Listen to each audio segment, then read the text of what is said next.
kami dari kelompok 3. Sebelumnya saya ingin memperkenalkan anggota kelompok kami. Nama saya Viana Saputra, kemudian ada teman saya Sarasviga Salehatin, kemudian ada Bobi Ardiansa. Di sini kami ingin mempresentasikan materi tentang identifikasi lingkungan industri dan pesaing perusahaan. Yang pertama, identifikasi lingkungan industri. Lingkungan industri adalah segala sesuatu yang berada di lingkungan industri, yang mencakup berbagai faktor, mulai dari ancaman pendatang baru, kemudian ada supplier, pembeli, dan juga barang pengganti. Selain itu juga adanya intensitas persaingan antar perusahaan yang secara langsung mempengaruhi perusahaan atau mempengaruhi tindakan perusahaan. Di sini kami mengambil contoh industri pelayaran. Industri pelayaran adalah industri yang sangat berpengaruh tentang perpindahan suatu barang, di mana barang dipindahkan dari tempat tertentu, dipindahkan ke tempat lain, gunanya untuk memenuhi atau memunculkan fungsi dari barang tersebut. Kemudian ada berbagai faktor yang mempengaruhi lingkungan industri. Ada dua hal, yaitu faktor internal perusahaan dan juga faktor eksternal perusahaan. Faktor eksternal perusahaan sendiri dibagi menjadi dua, yaitu faktor eksternal makro dan faktor eksternal mikro. Di sini saya ingin menjelaskan tentang faktor yang mempengaruhi lingkungan industri, faktor internal perusahaan. Ada 4 poin. Yang pertama yaitu perencanaan. Perencanaan melibatkan berbagai divisi yang ada di perusahaan tersebut, yang salah satu tujuannya yaitu untuk menentukan tujuan dan langkah perusahaan, gunanya untuk mencapai visi dan misi yang telah ditetapkan perusahaan. Kemudian selanjutnya ada pengorganisasian. Pengorganisasian adalah pelimpahan tanggung jawab kepada MSDM yang ada di perusahaan sesuai dengan kemampuan dan kapasitas yang dimiliki oleh SDM tersebut, sehingga pelaksanaan tugas akan terlaksana dengan baik. Kemudian ada pemotivasian. Pemotivasian tersendiri mempunyai tujuan yang sangat besar, di mana pemotivasian dapat membangkitkan semangat kerja para karyawan. Pemotivasian sendiri itu bisa dilakukan dengan berbagai cara, seperti contohnya promosi jabatan, kemudian kenaikan gaji, kemudian bonus ataupun intensif lainnya yang dapat membangkitkan semangat kerja karyawan. Yang keempat yaitu pengendalian. Pengendalian adalah pemantauan apakah pelaksanaan kerja sudah sesuai dengan perencanaan awal perusahaan atau belum.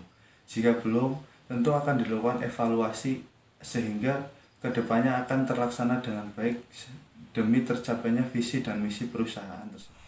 Slide selanjutnya adalah faktor eksternal lingkungan industri. Di dalam faktor eksternal ada lingkungan makro dan lingkungan mikro. Yang pertama adalah lingkungan makro. Di dalam lingkungan makro, yang pertama ada kekuatan ekonomi. Inflasi sangat berpengaruh pada perencanaan anggaran biaya. Khususnya dalam hal ini, industri pelayaran seperti proyek pembangunan kapal dan instrumennya. Yang kedua ada kekuatan sosial budaya. Dalam hal ini, faktor sosial sangat berpengaruh terhadap perusahaan, seperti kepercayaan, nilai, sikap, opini dan gaya hidup lingkungan, dan suku, agama, dan ras. Semua ini akan berpengaruh pada pelaksanaan operasional perusahaan, di mana perusahaan harus mampu menyesuaikan dengan kekuatan sosial budaya yang ada. Yang ketiga, kekuatan pemerintah. Faktor pemerintah, pusat ataupun daerah yang berpengaruh adalah faktor konsep kebijakan pemerintah yang diterapkan, di mana kebijakan dapat berdampak negatif dan dapat berdampak positif. Dalam hal ini, industri pelayaran seperti misalnya kebijakan tentang kenaikan harga BBM tentu akan berdampak negatif, di mana tentu akan meningkatkan biaya operasional. Selanjutnya adalah lingkungan mikro. Yang pertama ada ancaman pendatang baru.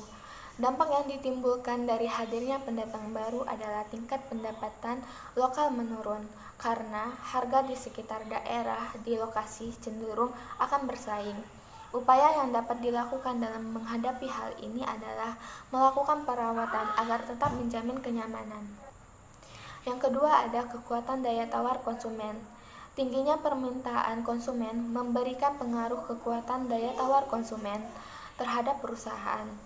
Pengaruh tersebut adalah harga angkutan industri pelayaran otomatis menurun dan berdampak pada perubahan biaya operasional dan peningkatan pelayaran. Yang ketiga ada kekuatan daya tawar pemasok. Pemasok juga mempunyai kekuatan untuk menekan harga perusahaan, di mana pemasok merupakan mitra perusahaan sehingga pemasok dapat menekan harga, menurunkan kualitas atau bahkan dapat mengurangi ketersediaan produk mereka. Keempat, produk. Dalam hal ini, produk pengganti dapat menjadi sebuah ancaman bagi suatu industri, di mana dari produk pengganti tersebut meskipun mempunyai karakteristik berbeda, namun mempunyai manfaat dan fungsi yang sama. Yang terakhir ada pesaing dalam satu industri. Dalam industri pelayaran, perusahaan mempunyai beberapa pesaing besar yang memiliki armada cukup banyak dan pesaing lain yang memiliki level setara perusahaan. Dalam mengatasi hal ini, perusahaan berupaya meningkatkan kapasitas dan kualitas dari standar sebelumnya. Baik, di sini saya akan menjelaskan tentang persaingan industri. Apa sih persaingan industri itu? Persaingan industri itu adalah kondisi di mana para penjual yang sama-sama berusaha mendapatkan satu, keuntungan, dua, bangsa pasar, yang ketiga, jumlah penjualan, yang satu sama lain saling berusaha untuk saling mengungguli. Jadi maksudnya dari persaingan industri itu adalah saya akan mengambil satu contoh. Misalkan saya perusahaan A dan Anda perusahaan B, di mana saya dan perusahaan Anda mempunyai satu target yang sama. Nah, di situ saya sebagai perusahaan A dan Anda perusahaan B berlomba-lomba untuk mendapatkan satu pasar tersebut. Nah, itu yang disebut dengan persaingan industri. Selanjutnya, langkah dalam menghadapi persaingan industri. Langkahnya itu ada 3 tahap atau 3 strategi. Yang pertama, strategi manajemen. Yang kedua, strategi investasi. Yang ketiga, strategi bisnis. Nah, yang pertama tadi itu strategi manajemen. Strategi manajemen dalam hal ini meliputi strategi yang dilakukan oleh manajemen dengan orientasi pengembangan strategi secara lebih luas. Misalnya nih ya, strategi dalam melakukan pengembangan produk. Nah, di mana suatu atau satu produk harus dikembangkan lagi, ya, supaya di mana dia mendapatkan bangsa pasar. Misalkan nih, saya mengambil contoh kayak tadi. Saya sebagai perusahaan A mempunyai produk yang sama dengan perusahaan lain atau perusahaan B yang tadi itu. Tetapi di sini saya akan meningkatkan kualitas atau kelebihan dari produk itu supaya mendapatkan nilai plus dari konsumen. Dari kasus tersebut saya akan mendapatkan bangsa pasar. Nah, itu yang disebut dengan strategi manajemen. Salah satunya tadi ya, pengembangan produk. Yang kedua itu ada strategi investasi. Strategi investasi yaitu strategi yang berorientasi pada investasi. Misalnya, strategi meningkatkan pertumbuhan perusahaan dengan melakukan penetrasi pasar. Ya. Itu strategi investasi. Yang ketiga itu strategi bisnis. strategi bisnis itu, strategi ini berorientasi pada fungsi-fungsi kegiatan manajemen, seperti strategi pemasaran, strategi distribusi, atau strategi organisasi. Nah, saya akan mengambil salah satu contoh, strategi pemasaran. Misal, kalau kita tidak bagus dalam melakukan pemasaran sebuah produk, yakin dan percaya, kita tidak akan mendapatkan bangsa pasar tersebut. Karena kenapa? Di luar sana persaingan sangat ketat. Satu produk itu bukan cuma dari perusahaan A yang memproduksi atau menjual produk yang ada. Jadi perusahaan B atau perusahaan yang lain pasti ada produk yang sama dengan perusahaan saya. Jadi di situ perusahaan tersebut akan melakukan strategi pemasaran yang efektif supaya mendapatkan bangsa pasar. Karena kita sudah masuk lingkungan persaingan industri.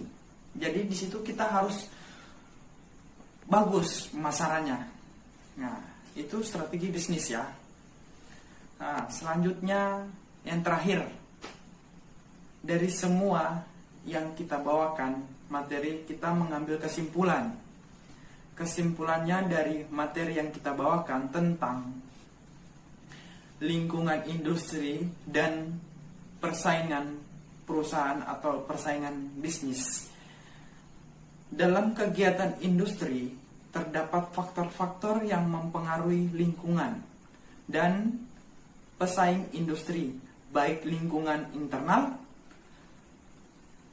ataupun lingkungan eksternal, yang masing-masing mempunyai dampak terhadap kegiatan industri. Selain dalam lingkungan industri, juga terdapat persaingan sehingga hal ini memaksa perusahaan untuk tetap berusaha memperbaiki kualitas diri agar mampu bersaing dan tetap bertahan di dunia industri. Jadi, saya akan menambahkan sedikit dari kesimpulan tersebut. Jadi di sini kita harus mengetahui dulu lingkungan industri atau lingkungan bisnis yang patut dikerjakan supaya berjalan efektif. Dan juga kita harus memperhatikan persaingan-persaingan di luar sana. Kalau kita tidak melakukan sesuai dengan metode-metode yang sudah ada atau strategi-strategi yang sudah ada yang tadi yang kelompok saya sebutkan, tidak akan berjalan efektif atau akan mendapatkan kerugian, bukan keuntungan. Mungkin sekian yang saya bisa jelaskan. Mungkin banyak kekurangan atau belum terlalu lengkap dari materi yang kita bawakan ini. Jadi saya mohon maaf jika ada salah kata yang dikeluarkan dari kelompok kami. Wassalamualaikum warahmatullahi wabarakatuh.